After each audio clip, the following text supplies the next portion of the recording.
तर जय हिंद आणि नमस्कार विद्यार्थी मित्रांनो, स्वागत आहे तुमचं माझ्या महा एक्झाम ऑथॉरिटी या यूट्यूब चॅनलवर. तर आजचा विषय असा आहे की मरोळ मुंबई इथे ज्या ज्या विद्यार्थ्यांचं ग्राउंड आहे, जे दूर दूर खेड्यावरचे आहेत, त्यांना जाण्यासाठी आणि तिथे काय प्रोसिजर आहे हे समजावून सांगण्यासाठी हा व्हिडिओ बनवण्यात आलेला आहे. तर सर्वप्रथम तुम्ही या ठिकाणी बघू शकता, सर्व विद्यार्थी उभे आहेत. असं तुम्ही जाऊन तिथे असं तुम्हाला सेम दिसणार आहे. तर या ठिकाणाहून तुम्हाला आत जायचं आहे आणि आत गेल्यावर थोडं 1 किलोमीटर चालत गेल्यावर तिथे तुम्हाला तुमचं आधार कार्ड आणि hall ticket, original Aadhaar card, hall ticket, 2 photo, pen हे सर्व सोबत ठेवायचं आहे.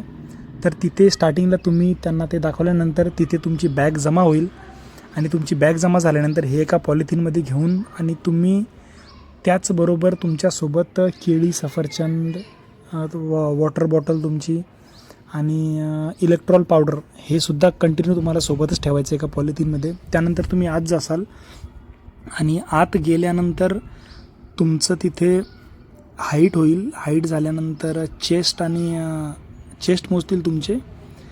तर ते त्यामध्ये तुम्ही पास झाले तर त्यानंतर तुम्हाला या अशा ठिकाणी आतमध्ये बसवतील. त्यानंतर तुम्हाला इथे चेस्ट नंबर देतील आणि तुमच्या पायाला त्या सेन्सर्स लावतील. ते तुम्हाला चांगल्या पद्धतीने म्हणजे ते स्ट्रॅप्स तुम्हाला घट्ट लावायचे आहेत जेणेकरून ते पडणार नाही. आणि याच दरम्यान तुम्हाला हे सुद्धा लक्षात ठेवायचं आहे की तुम्ही खात पीत राहिले पाहिजे जेणेकरून तुमची बॉडी डिहायड्रेट नाही झाली पाहिजे. इलेक्ट्रॉल पावडर घेत राहा.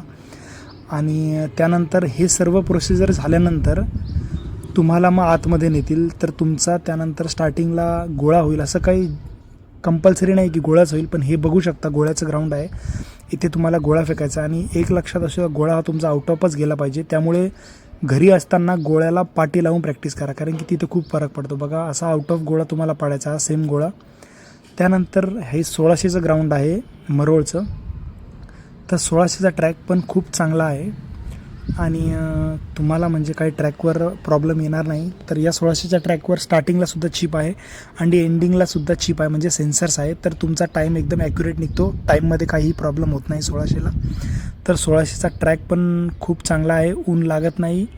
वरतून त्यांनी असं मंडपासारखा लावलेला आहे आणि ट्रॅकसुद्धा ठीक आहे. तुम्हाला आतून पळायचं आहे ट्रॅकच्या त्या बांबू जवळून आतली साईड, म्हणजे तुमचा 400चा बरोबर ट्रॅक येईल आणि ग्राउंड तुमचं चांगलं बसेल.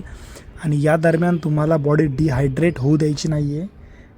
आत जातानाच बाहेरूनच रात्रीसुद्धा नारळ पाणी प्या आणि सकाळीसुद्धा नारळ पाणी प्या. इलेक्ट्रॉल पाणी ठेवा. त्यानंतर हा 100 मीटर बघा. 100 मीटरसाठी त्या पोलीस कॉन्स्टेबलच्या तोंडामध्ये ना मास्क लावलेला आहे आणि त्यात शिटी आहे.